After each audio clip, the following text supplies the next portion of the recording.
ये NCERT exercise 8.1 question number 9 है।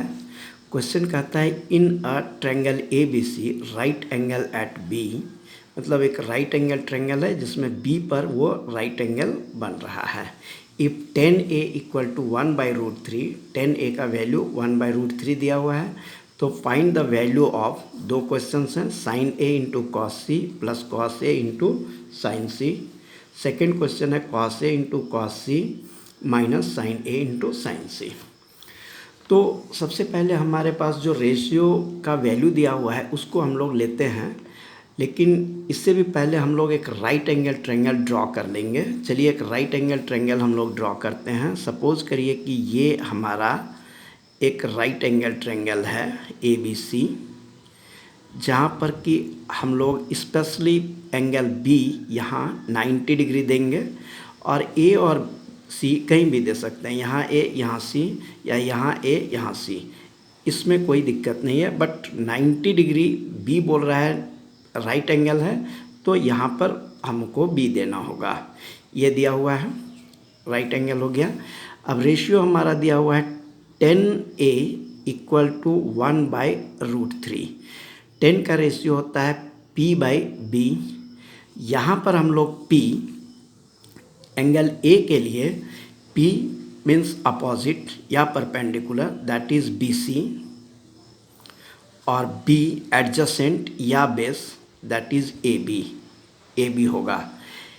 a angle का एंगल 10a दिया हुआ है, यानी a का अपोजिट p हो जाएगा और a से सटा हुआ साइड बेस या b हो जाएगा।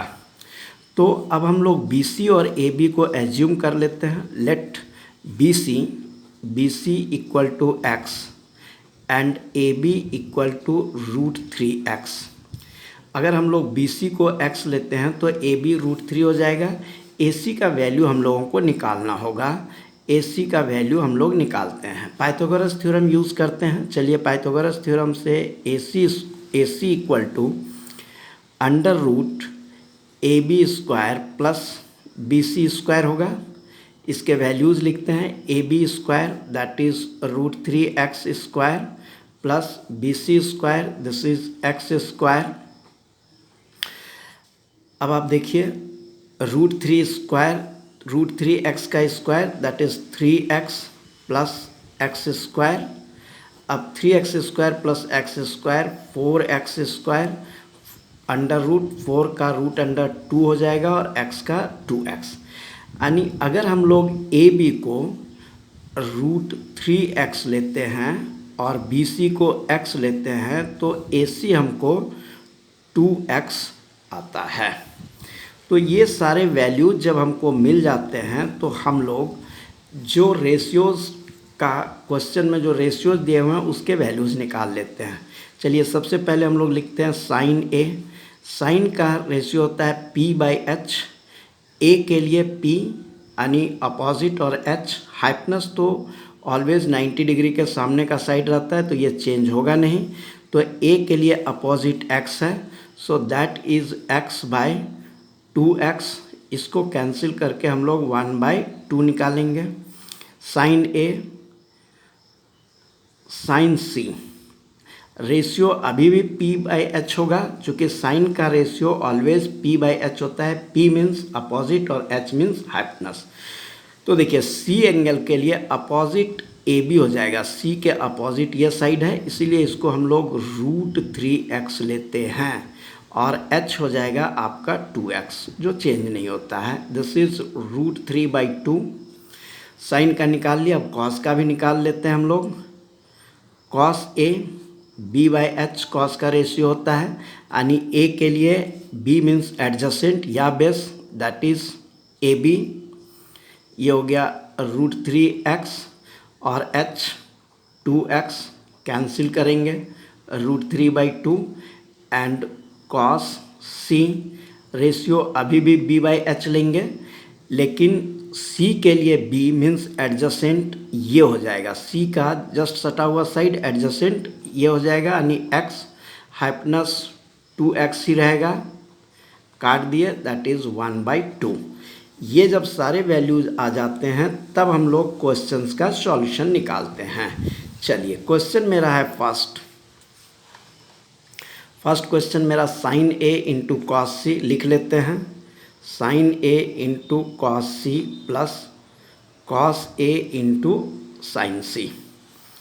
इसके वैल्यूज़ हम लोग रिप्लेस कर देते हैं। Sine A 1/2, cos C 1/2 into 1/2 हो गया, plus cos A √3/2 into sine C भी √3/2 आता है। अब इसको अगर हम लोग मल्टीप्लाई करेंगे तो मल्टीप्लाई करने से हमारे पास आ जाता है 1/2 into 1/2 that is 1/4 plus √3 into √3 3/4। LCM हो जाएगा हमारा, इसका एलसीएम हो जाएगा 4 एलसीएम ले लेते हैं हम लोग,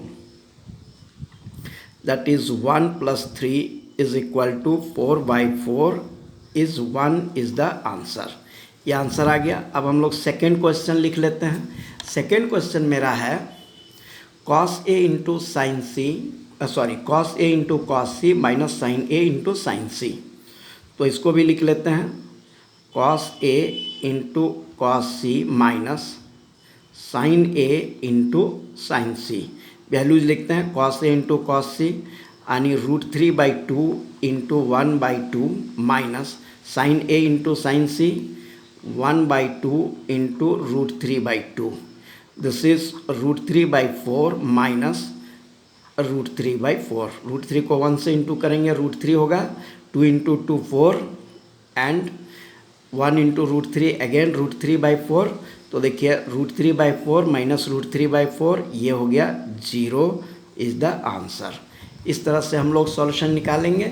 इसमें सबसे इम्पॉर्टेंट बात यह है कि रेशियो हम लोग ऑलवेज P/H लेते हैं, लेकिन ये डिसाइड करना होगा कि ए एंगल के लिए P क्या होगा और H जो हैपनेस है वो तो हमेशा 90 डिग्री के सामने वाला साइड होता है। आपको हमने इंट्रोडक्शन वीडियो में बताया था कि P हम लोग अपोजिट साइड, एंगल के अपोजिट को P बोलते हैं और एंगल के एडजेसेंट को B बोलते हैं। तो A लेंगे तो एडजेसेंट ये हो जाएगा और P ये हो जाएगा, C लेंगे तो एडजेसेंट ये हो जाएगा और P अपोजिट ये हो जाएगा। ये एक्सचेंज हो रहे हैं। इस तरह से वैल्यूज अगर आप सही लाते हैं तो आपको आंसर इजीली आएगा, क्योंकि कैलकुलेशन बहुत आसान होता है। तो ये इसका सॉल्यूशन हुआ। चलिए नेक्स्ट क्वेश्चंस देखते हैं हम लोग।